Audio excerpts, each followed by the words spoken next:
साहेब पृथ्वी साहेब। सदगुरु कबीर साहेब के पावन चरणों का आशीर्वाद लेकर कुछ निवेदन प्रस्तुत है।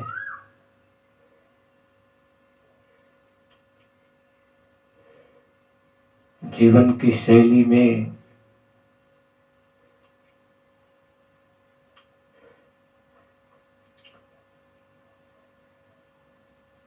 जीवन जीने के लिए बहुत कुछ जानना पड़ता है और जीवन में उतारना पड़ता है। ये जीवन बड़ा ही अजीब है और यही एक ऐसा जीवन है जिस पर अच्छे और बुरे की छाप पड़ती है और इसी छाप के अनुसार अगला जीवन भी मिलता है। साहब कबीर ने कहा है कि पाप या पुण्य जो कुछ भी है वो इसी जीवन में है। इसी मानव जीवन में मानव प्राणी को ही मिला है और इसी में लगता है। तभी तो साहब ने कहा है, मानो ते बड़ पापिया अक्षर गुरही न मान, बार बार बन कूक ही गर्भ धरे हो जा। कि मनुष्य से बढ़कर के कोई पापी नहीं है और मनुष्य से बढ़कर के कोई पुण्य करने वाला भी नहीं है, धर्मात्मा भी नहीं है। मानवेतर प्राणियों के लिए कभी न पाप लगता है न पुण्य लगता है। इसलिए मानव जीवन को हमें बहुत संभल करके और बहुत जानबूझ करके बिताना होगा। मनुष्य जीवन में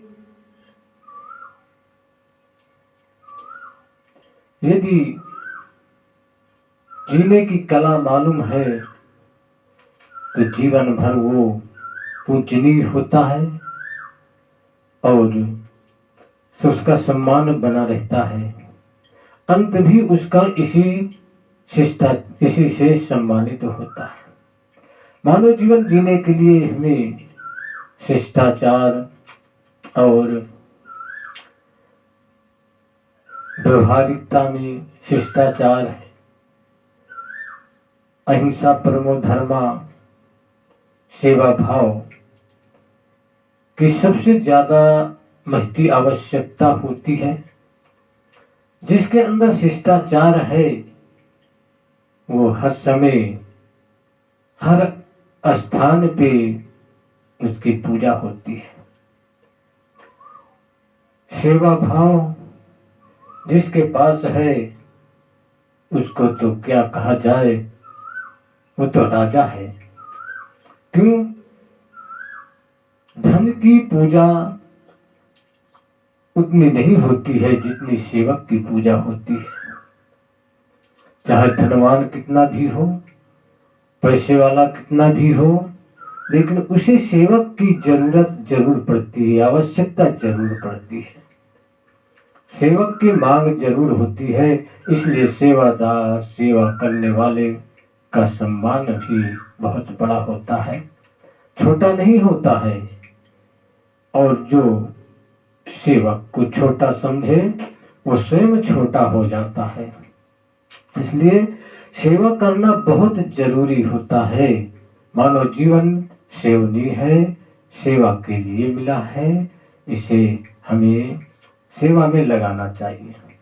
धन है, धन से नहीं तन से जैसी सामर्थ्य हो वैसे ही सेवा भाव निभाना चाहिए। शिष्टाचार भी बहुत मूल है। शिष्टाचार समझना भी बहुत जरूरी है। आजकल ये शिष्टाचार शब्द ऐसा शब्द है जिसे बड़े बड़े अध्यापक लोग भी नहीं इसका भाव बता पाते हैं, क्यों? ये तो स्कूलों में पढ़ाया भी नहीं जाता है। मैंने कितने अध्यापकों से प्रश्न किया शिष्टाचार का मतलब क्या होता है, तो बस यही बताए कि माता पिता की सेवा करना, सुबह उनके चरण स्पर्श करना और उनकी बातों को मानना, यही शिष्टाचार है। लेकिन शिष्टाचार का मूल भाव क्या होता है ये कोई बता नहीं पाता। शिष्टाचार के संग विच्छेद किया जाए तो शिष्य धन इष्ट धन आचरण आता है, इसे शिष्टाचार कहते हैं। शिष्य को अपने इष्ट के प्रति कैसा व्यवहार करना चाहिए, कैसे उसके साथ अपना धर्म निभाना चाहिए, यही तो शिष्टाचार है। जो आचरण व्यवहार कर ध्यान देता है वही तो शिष्टाचार है। शिष्य का इष्ट कौन होता है? जो अपने से बड़ा हो, अपने से महान हो, वही इष्ट है। ऐसे माता पिता, देवी देवता और भगवान, ये परमात्मा अपने से महान होते हैं, गुरु हैं, ये सब इष्ट हैं। इसलिए इनके प्रति हमें किस तरह का आचरण करना चाहिए, जिसे इस बात की जानकारी है और जो इनको अपने जीवन में उतारता है वही शिष्टाचारी कहा जाता है। जीवन में शिष्टाचार का बहुत बड़ा महत्व है। अहिंसा परमो धर्मा, ये भी बहुत बड़ा महत्व रखता है मानव प्राणी के लिए। क्यों? क्योंकि अहिंसा परमो धर्मा, महात्मा गांधी का जो ये मंत्र है, अहिंसा, हिंसा न करें किसी के साथ। हिंसा दो तरह से होती है, एक हिंसा जानबूझकर होती है, एक हिंसा अज्ञानता में होती है, नहीं समझ पाते हैं और हिंसा हो जाती है। रास्ते चलते श्वास श्वास पर हिंसा हो रही है। रास्ते चलते कितने भी जीव जंतु पैरों के तले दब करके मर जा रहे हैं। किसान खेती करता है, कितने भी जीव उनके खेती करने में उनके औजारों से कट करके मर जाते हैं। तो हिंसा तो हर जगह हो रही है, लेकिन ये हिंसा जो जानबूझ करके नहीं हुई, इसका भी प्रायश्चित है। इसी के लिए दान पुण्य कहा गया है। जो हिंसा जानबूझ करके नहीं की जाती है उसका प्रायश्चित होता है धर्म करना, दान करना, ऐसे लोगों को दान देना, ऐसे को दान देना जो वास्तविकता में दान लेने के काबिल हैं।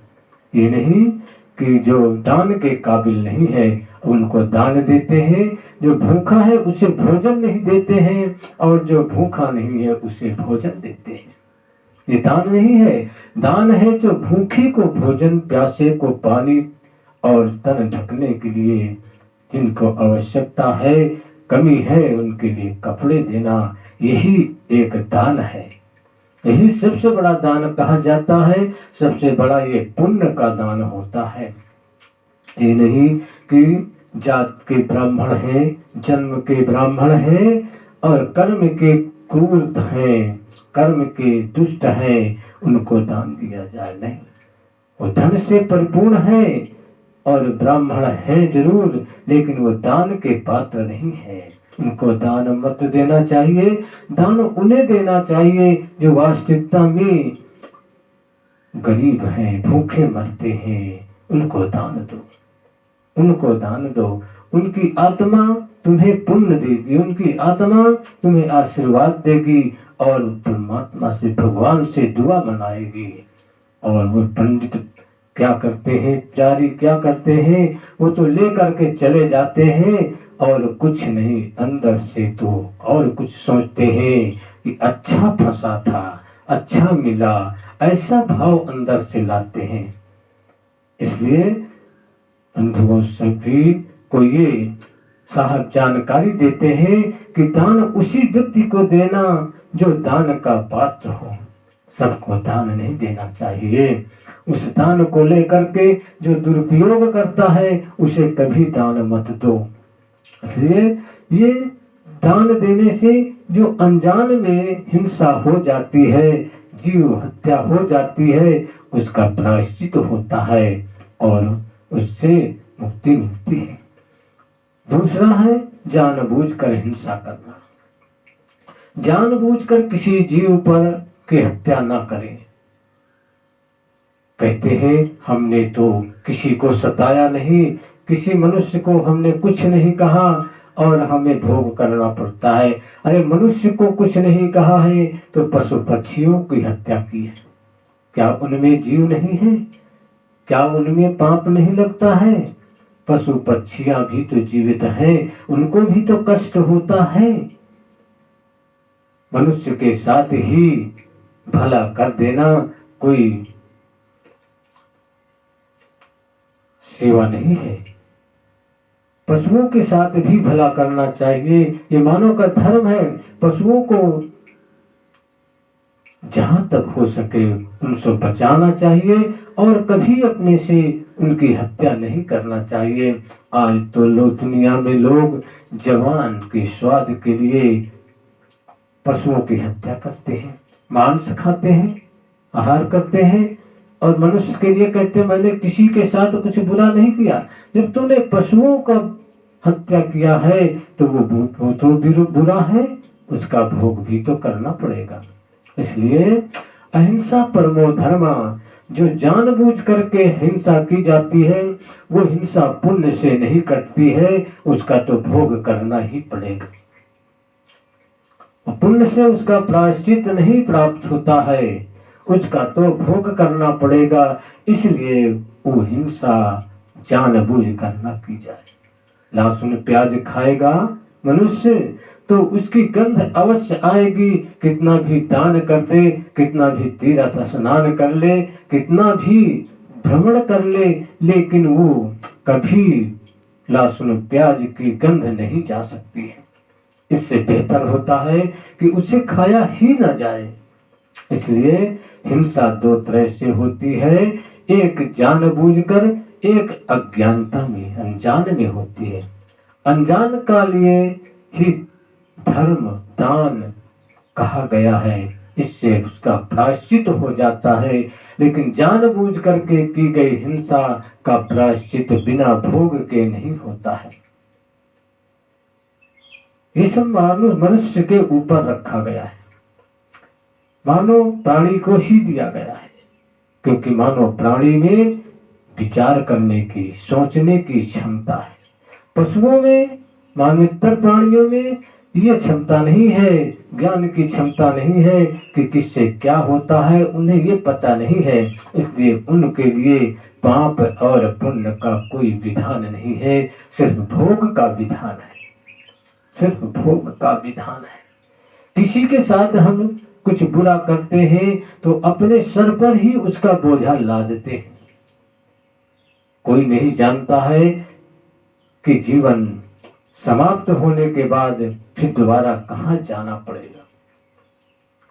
जिसके साथ हमने बुरा किया है, जिसके साथ हमने छीना झपटी की है, जिसके साथ हमने नाजायज किया है, वही हमारे सर पे मंडराता रहता है, वही हमारे मन में बसा रहता है और वही बसा रहता है इंद्रियों में। उसी वासना के साथ जीवन समाप्त होता है और जिस वासना के साथ जीवन समाप्त होता है उसी को अगला जन्म वैसे ही प्राप्त होता है। गीता में कहा है अंत काले च मामेव स्मरण मुक्त्वा कलेवरम। अंत के समय जो जिस भाव से प्राण त्यागता है, शरीर त्यागता है, वो उसी भाव को प्राप्त हो जाता है। इसलिए जीवन भर हमने किसी के साथ बुराई की है, किसी की हत्या की है, तो उसका अंत वही वासना में होता है। मांस खाने वाला व्यक्ति अंत समय जब शरीर छोड़ता है तो वो कहता है कि यार अंतिम समय है और मुझे थोड़ा सा मांस खिला दो। क्यों? क्यों वही बसा है। और जब मांस मांगता है तो वो भी अगला जीवन कैसा पाएगा? मांसाहारी ही बनेगा, वही मांसाहारी पशु बनता है। और इसके साथ साथ खुद उसका भी दूसरा वध करने के लिए तैयार रहते हैं। इसलिए हम जिसके साथ अत्याचार कर रहे हैं या जिससे हम दुश्मनी बना रहे हैं, शायद हो सकता है हमारा जन्म भी उसी घर में हो जाए, तो फिर हम उसी अपनी बनाई हुई दुश्मनी का भोग करना पड़ता है। ये बहुत ही मुफीद जानकारी है। इसी बात को कोई नहीं जान पाता है और अत्याचार करता है। उसी जिस किसी के लिए जो गड्ढा आप खोदेंगे, उसी गड्ढे में आपको जाना पड़ेगा, बच नहीं सकते हैं, उसका भोग आपको करना पड़ेगा। इसलिए हमें ये मानव जीवन पाकर के बहुत संभलने की जरूरत है, बहुत विचार करने की जरूरत है, बहुत सोचने की जरूरत है। हम इसी में जो चाहें वो बना सकते हैं, क्योंकि रामायण में कहा है कि बड़े भाग्य से मिला हुआ है, बड़े भाग्य मानुष तन पावा, सुर दुर्लभ सदग्रंथ लिखावा। बड़े भाग्य से जीवन मिलता है। इस जीवन के लिए वो देवता लोग भी तरसते हैं, देवता लोग भी तरसते हैं। क्यों? क्योंकि यही एक जीवन है, अपने जीवन का कल्याण करने के लिए, जीव का कल्याण करने के लिए, उद्धार करने के लिए यही एक साधन है। और जो इस साधन को पा करके भी भूल जाए और खो दे, उससे बड़ा अभागा कौन होता है? साधन धाम मोक्ष कर द्वारा अब पाए न जो परलोक संवारा। अर्थात ये साधन धाम मोक्ष का धाम है मानव जीवन, और इसको पा करके जो अपने परलोक दूसरे लोक को नहीं संभाल सका, इस लोक की तो बात ही छोड़ो, दूसरे लोक को भी नहीं संभाल सकता है, तो क्या संभाल पाएगा? इस लोक और दूसरे दोनों लोकों को संभालने का ही यही एकमात्र जीवन है। इसलिए साहब कबीर कहते हैं कि इसको बहुत समझ बूझ करके इसको बिताओ। यमराज की जब अदालत लगती है तभी पता चलता है कि हमने क्या किया है। यमराज की अदालत कहीं बाहर नहीं है।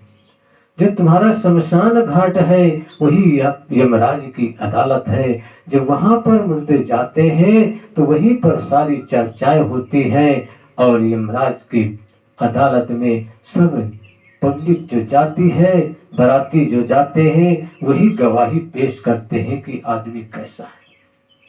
एक दृष्टांत याद आता है। एक सेठ जी के पास दो व्यक्ति नौकरी के लिए जाते हैं। सेठ जी के पास एक ही नौकर की जरूरत थी। सेठ जी ने कहा, ठीक है, मैं तुम्हारे पहले बुद्धि की परीक्षा लूंगा, ज्ञान की परीक्षा लूंगा। बोले ठीक है।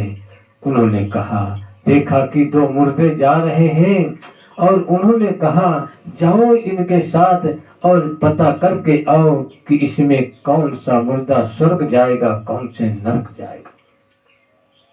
दोनों चल देते हैं, उन मुर्दों के साथ बराती बन करके जाते हैं, और शमशान घाट पर पहुंचते हैं तो एक पूछता है कि भाई ये जो मुर्दा है ये कहाँ जाएगा, स्वर्ग जाएगा या नरक जाएगा। उसको लोगों ने डांट दिया और कहते हैं क्या पता कहाँ जाएगा, कोई जान सकता है मरने के बाद कौन कहाँ जाता है? अगर बहुत तुम्हें जानना है तो इन्हीं के साथ चले जाओ। उसने कहा ठीक कहते हो। वो लौट आया।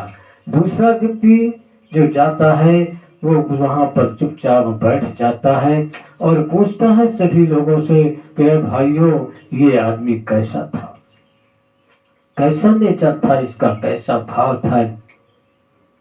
तो जो व्यक्ति, एक मुर्दा तो बहुत अच्छा भला आदमी था, उसके लिए बताते हैं लोग कि बहुत अच्छा आदमी था, हीरा आदमी था। आज हमारे गांव से एक हीरा चला गया है, सबकी भलाई करता था, सबका हित करता था, इस देवता आदमी था।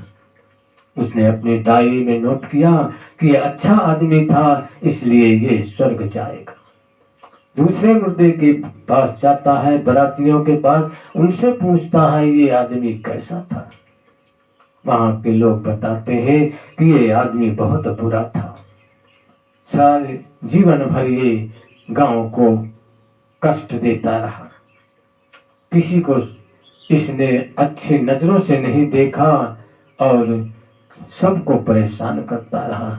आज हमारा ये मर गया है, चला गया है, आज हमारा गांव बहुत खुशियां मना रहा, सुकून मना रहा।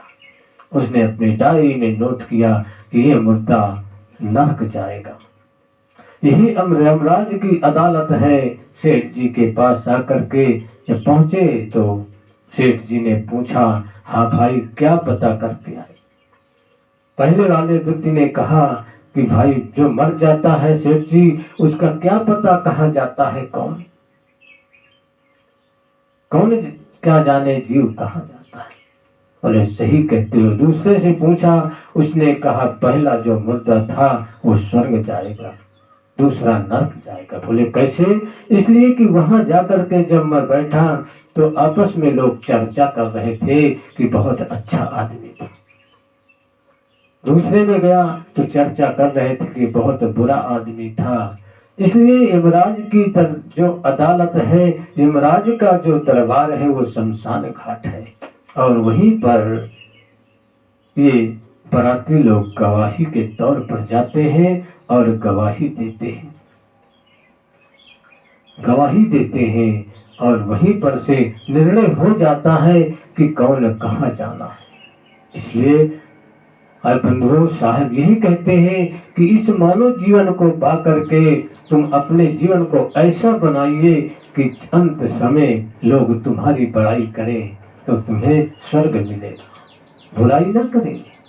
क्योंकि साहब ने कहा है, जब मैं आया था संसार में, जग हंसे मैं रहा रोए, ऐसी करनी कर चलो कि मैं हंसू जग रहे रोए। जब मैं इस संसार में आया, जन्म लिया, बच्चा जब जन्म लेता है तो सभी पारिवारिक पड़ोसी सब खूब खुशियां मनाते हैं और बच्चा रोता है। अगर नहीं रोता है तो उसे रुलाया जाता है, यदि नहीं रोता तो कहते हैं बिल्कुल सुस्त है, ये रोता ही नहीं है, उसको रुलाया जाता है। तो इसलिए और सब जो रोता है तो सब हंसते हैं, सब खुशियां मनाते हैं। इसलिए साहब कहते हैं कि जब यहाँ से जाएं तो ऐसी करनी करें कि हम हंसते हुए जाएं और सारा संसार हमारे लिए रोता रहे। साहब का यही कहना है। इसी तरह अपने जीवन को बिता करके हम अपनी करनी को बना करके और जीवन को बना करके और यही पुण्य करके हिंसा से बचे और हिंसा न होने पाए, इससे बचे, शिष्टाचारी बने, इससे हमारा जीवन सफल होगा, मानव जीवन सफल होगा। मानविकता प्राणी तो भोग का जीवन है, वहां पर कोई विचार ज्ञान शक्ति नहीं है, उस पर किसी प्रकार का बोझा नहीं लादा गया है। लेकिन मानव जीवन पर बोझा लादा गया है, इसलिए हमें मानव जीवन को समझ समझ करके अपने जीवन को बिताना चाहिए। यही मनुष्यता का धर्म है, मानव धर्म है। और जो इस मानवता को अपना नहीं पाया है, साहब ने कहा है, मानुष हो के ना मुआ, मुआ सो डांगर ठोर, एक को जीव ठौर नहीं लागा, भया सो हाथी। मनुष्य होकर के तो अपने मानवता की ओर नहीं मुड़ा, अपने मनुष्यता की ओर नहीं आया, अपने मानव धर्म को नहीं अपनाया है, तो क्या होता है? तो पशु होता है। पशु की धर्म को अपनाता है तो पशु है। क्योंकि तू मानवेतर प्राणियों की वृत्ति को प्राप्त किया है। मानवेतर तो सही है कि अपना ही भोजन करते हैं, दूसरे का भोजन नहीं करते, लेकिन मनुष्य ऐसा है कि अपना भोजन तो करता है, दूसरे का भी करता है। मानवेतर प्राणी भोजन के लिए कहीं जाते हैं तो पेट भर के चले आते हैं और बांध के नहीं लाते हैं। मनुष्य तो एक ऐसा है, वो कहीं जाता है तो पेट तो भरता है, गठरी ऊपर से बांधता है, गठरी ऊपर से बांधता है। ऐसे ये मानव जीवन का मानव धर्म नहीं है। मानव धर्म यही है, अहिंसा परमो धर्मा को अपना करके और शिष्टाचार से जीवन बिता, यही भजन है, यही भक्ति है। मंदिर मस्जिद पूजा से कोई भक्ति नहीं होती है।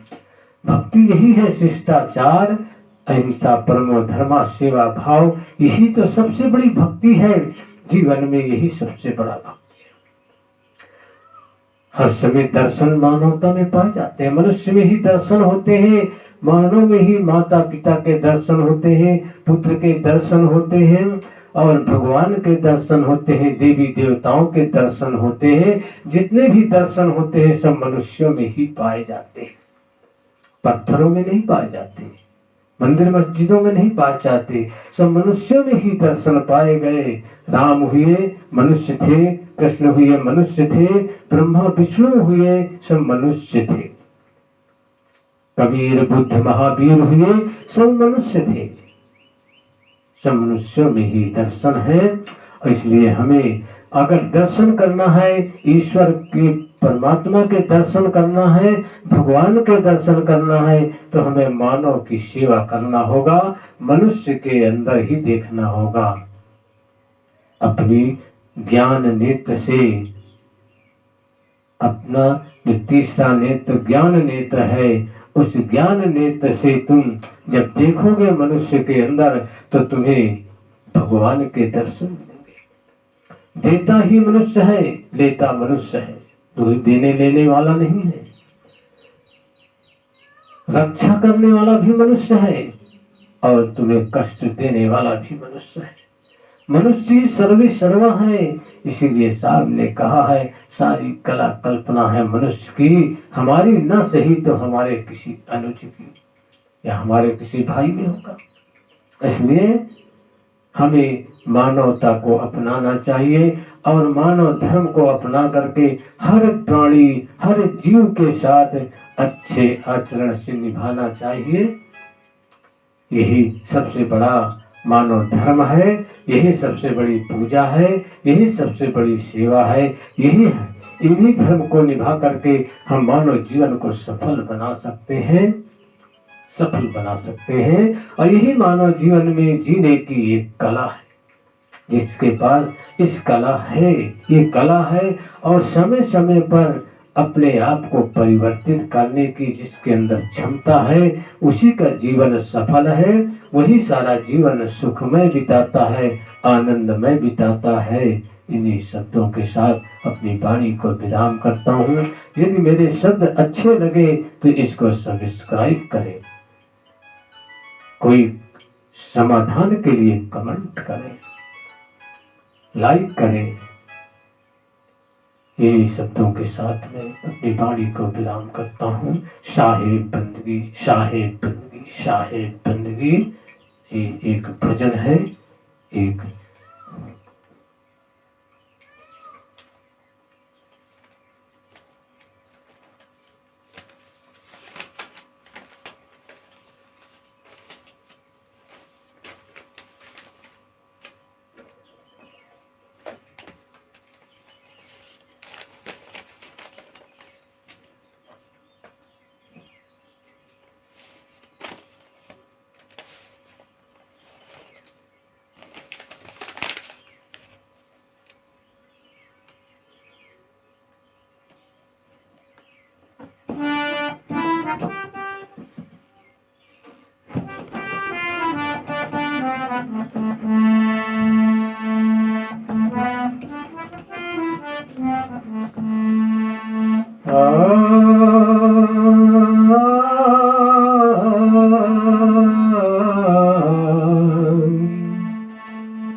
हमें अपने जीवन में सबसे बड़ा गुरु को महत्व देना चाहिए। गुरु से ही हमें सब कुछ मिलता है, कोई कुछ देने वाला नहीं है यदि गुरु न होता। इसलिए गुरु का भजन अवश्य करना चाहिए।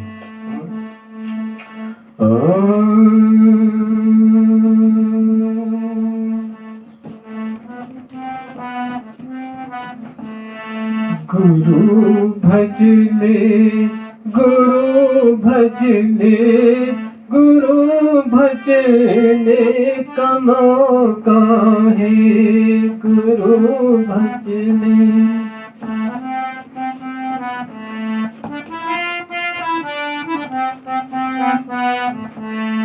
गुरु भजने गुरु भजने गुरु भजने का मौका है।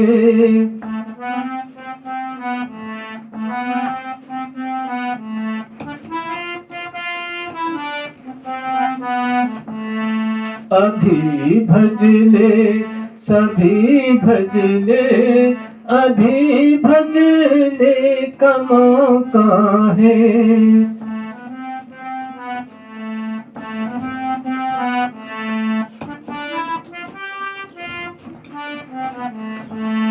अभी भजने सभी भजने अभी भजने का मौका है।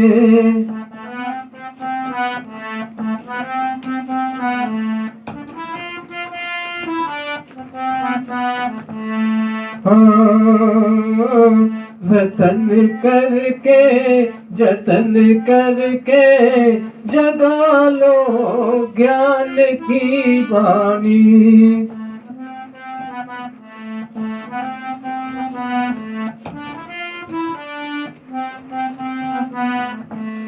जतन करके जगा लो ज्ञान की ज्योति।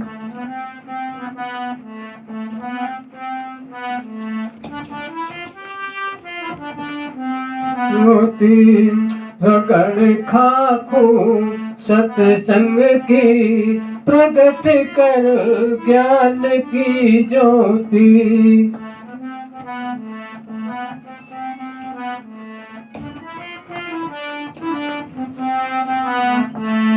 रगड़ खाखू सत्संग की प्रकट कर ज्ञान की ज्योति।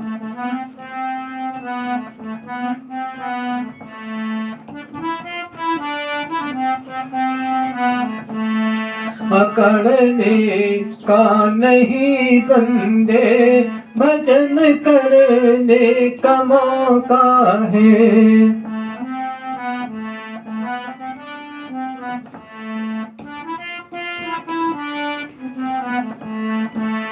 अकड़ने का नहीं बंदे भजन करने का मौका है।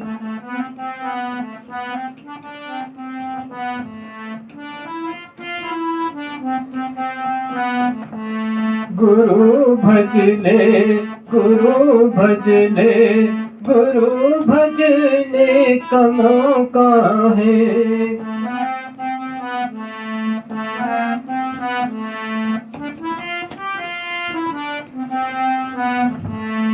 अभी भजने सभी भजनो अभी भजने का मौका है।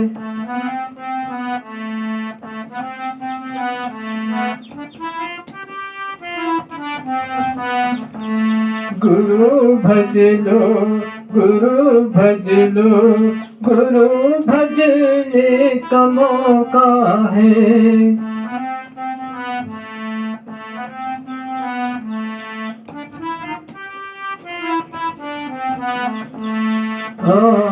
मेरे रिश्ते मेरे नाते मेरे साथी घनेरे हैं।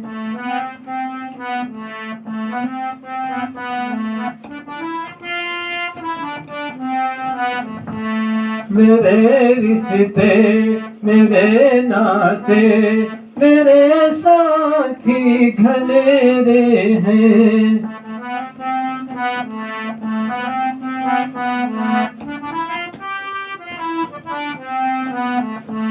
नहीं रिश्ते नहीं नाते सभी साथी लुटेरे हैं।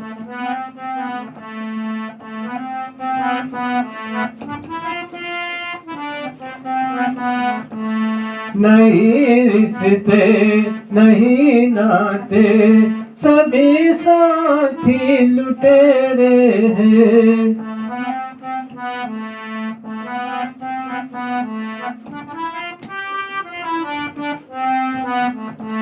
सभी साथी लुटेरे हैं। करे लूट के दंगा करे लूट के दंगा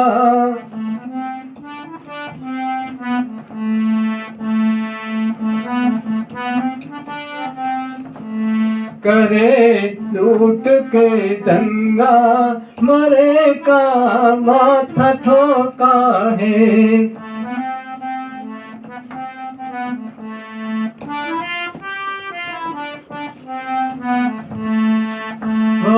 करे लूट कर दंगा मरे का माथा ठोका है।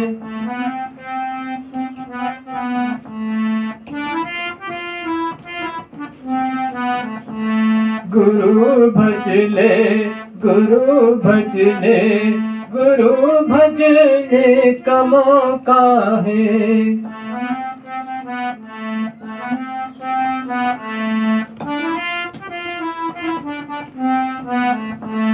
गुरु भजने गुरु भजने गुरु भजने का मौका है।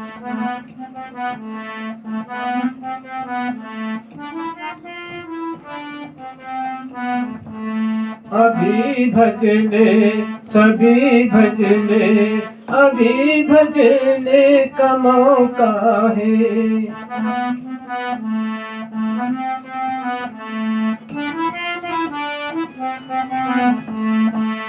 अभी भजने सभी भजने अभी भजने का मौका है।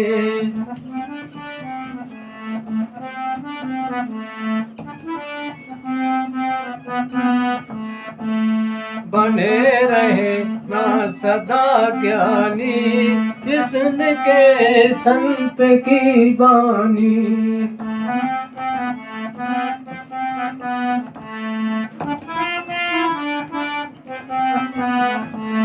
बने रहे ना सदा ज्ञानी ये सुनकर संत की वाणी।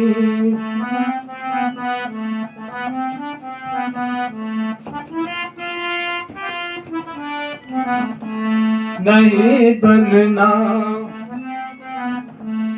नहीं बनना का कभी कामी नहीं बनना विषयगामी।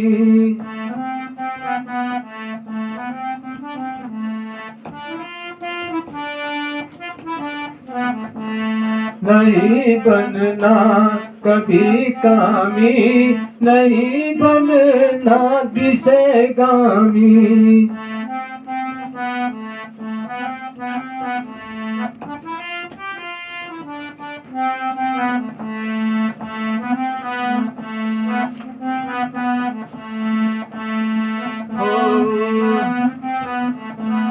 बुझे ना ज्ञान की ज्योति बुझे ना ज्ञान की ज्योति विषय का कठोर झोंका है।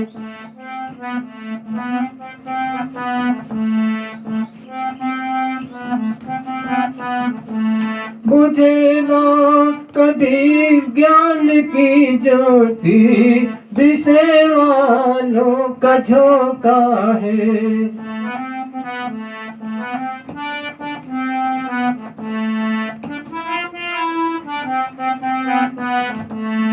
गुरु भजने गुरु भजने गुरु भजने का मौका है।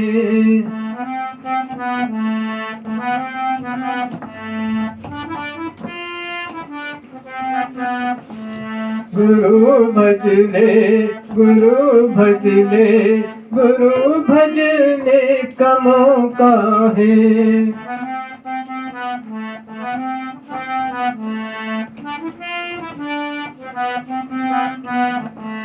अभी भज ले सभी भजनों, अभी भजने का मौका है।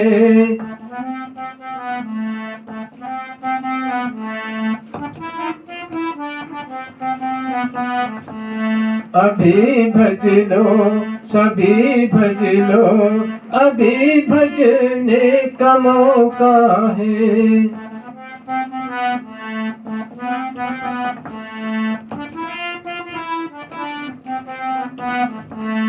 गुरु भज लो गुरु भज लो, गुरु भजने का मौका है।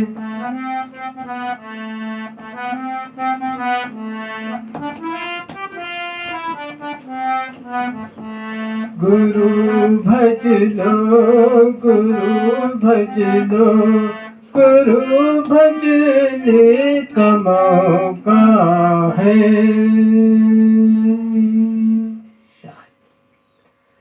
साहेब बंदगी साहेब बंदगी। जीवन में जिसने गुरु का भजन नहीं किया है वो कुछ नहीं किया, क्योंकि जो कुछ देने वाले हैं गुरु ही हैं। गुरु के सिवा कोई कुछ देने वाला नहीं। जीवन जीने की कला गुरु से मिली है और शिक्षा गुरु से मिलती है। हर काम बिजनेस का रास्ता गुरु से मिलता है, नौकरी का मार्ग गुरु से मिलता है। सब गुरु के से ही प्राप्त हुआ है, इसलिए गुरु ही हमारे महान ईश्वर है, महान भगवान है, इष्ट है। गुरु की पूजा सबसे पहले करें। सब कुछ किया है, यदि गुरु की पूजा नहीं किया है तो उसने कुछ नहीं किया है और कभी गुरु के दिल से अदा नहीं हुआ है।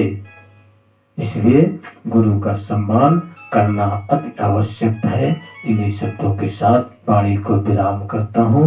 साहेब बंदगी साहेब बंदगी साहेब बंदगी। सदगुरु कबीर साहेब की जय। साहेब।